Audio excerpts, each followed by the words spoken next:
आणि यानंतर बातमी मराठवाड्यातल्या पावसाची। पावसाचा खंड पडलेल्या मराठवाड्यात सोमवारी मध्यरात्री ते मंगळवारी पहाटेपर्यंत सगळ्या 8 जिल्ह्यातील 28 मंडळात धुवाधार पाऊस बरसला। छत्रपती संभाजीनगर, जालना, बीड, लातूर, धाराशिव, नांदेड, परभणी आणि हिंगोली जिल्ह्यातील काही मंडळांचा यामध्ये समावेश आहे।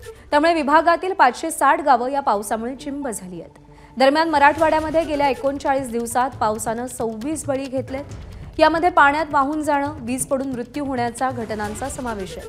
तर 15 जण जखमी झालेत। लहान मोठी मिळून 385 जनावरं दगावली आहेत। 55 गोठे पावसामध्ये पडलेले आहेत, तर 495 मालमत्तांचं नुकसान झालंय।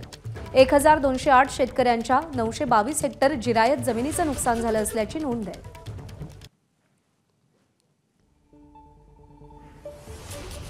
तर अतिवृष्टी झालेली 28 मंडळ, त्यापैकी छत्रपती संभाजीनगरमध्ये 3, जालन्यातील 3 आणि नांदेडमधील 1, लातूरमधील 3, धाराशिवमधील 3, परभणीमधील 3, बीडमध्ये 5 आणि हिंगोलीत 6।